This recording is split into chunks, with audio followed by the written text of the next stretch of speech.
Let me see here. Hi, Bruce. My name is Ruki.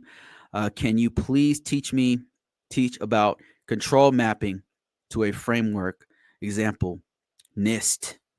Um, there's actually some really great resources I can point you to that do control mapping.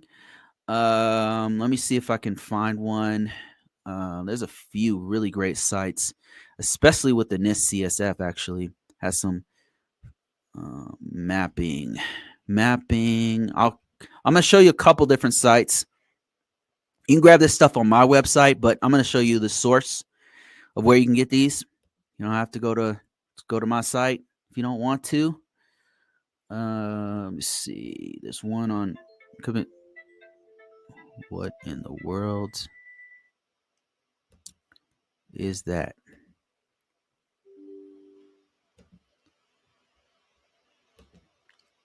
Okay, bear with me, guys. Um, I know that NIST has one, and then I know CIS controls. CIS has some really good stuff. CIS V8 mapping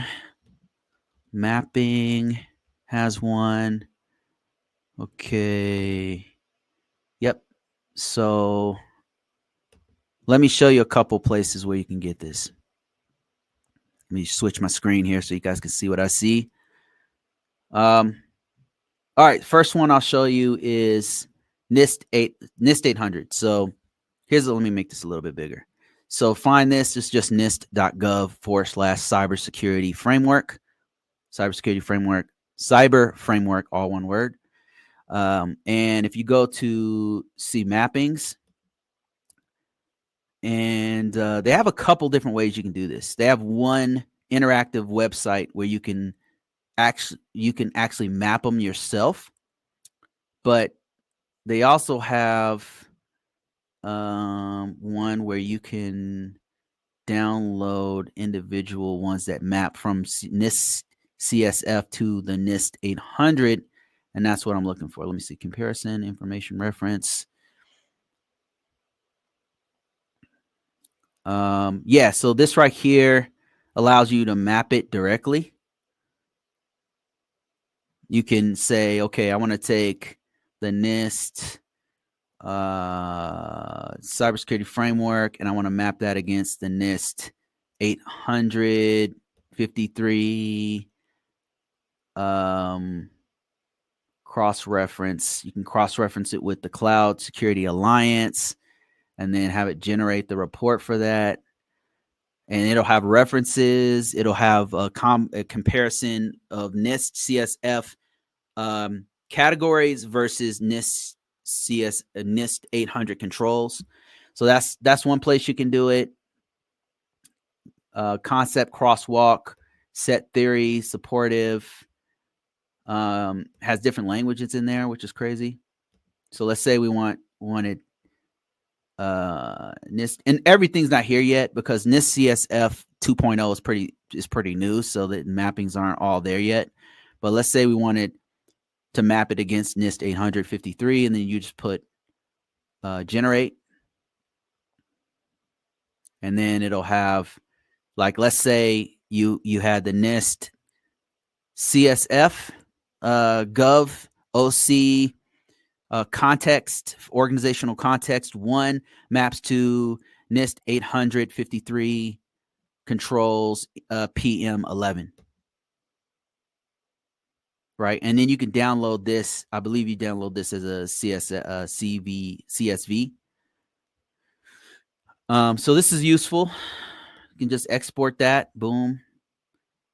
Export it as a JSON if you want to upload it to your organization. They used to have a CSV. What's going on with that? But you could probably run it through. I bet you could take this, run it through an AI and get a CSV anyway. And then let's see another one here. So CIS V8 also has mapping of compliance controls. It's a super useful site. And this right here, let me just allow all these cookies real quick, will map across PCI DSS, HIPAA, SOC 2, everything. Is really, really, really useful tool that you can use. So let's say you were in retail and you needed to map some controls from PCI DSS. You would go here and where do you do that at? I know I've seen it before. Control Navigator. I've used it several times before. They might have changed the website. Bunch of different controls. That's what I love about the NIST CSF, NIST, the CIS control site. And if you want to go to this site, this is cissecurity.org/controls/ you'll find it. Just go to cissecurity.org and it's all on this site right here. Bunch of incredible resources that you can use, downloadable templates, you name it. It's really, really good stuff. This is breaking down every single control that they have. And these are best security practices that you can use in your organization that are not industry specific. In other words, like hit high trust or hit trust, however you pronounce it. That's mainly for, a lot of people use it for hospitals. You don't have to use it for that, but that's what, NIST 800's mostly used by federal government. But this one right here is pretty neutral as far as industry goes. So it's just best security practices, things like data protection and secure configurations for your baseline. And they do have a mapping, and I'm just having trouble finding it right now, but it's there somewhere. Let's see. Let's look at Canada or something. Let's look at that one. Canada and NIST CSF2. Let's see if I can grab that. I think it's going to have me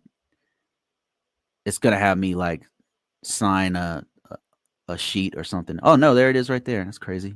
All right. Yep, there it is. There's the NIST.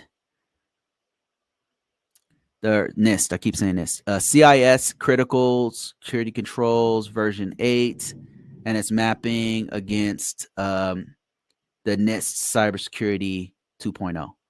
So yeah, another interactive website that does that for you. So that's all your mapping right there. That should get you started. From there you can eyeball it, get more information yourself on it, and maybe even use some AI to get more automation in there. That's what I would do. I got some more stuff, but before I go any further, thank you, Larry, for that $20. I appreciate you. He says, I've worked a lot of governance in my PM role. I'm looking for more ways to gain hands-on experience, practice, training, hope to bridge the gap in learning and pivot into GRC field. Ultimate goal is to do ISO role work.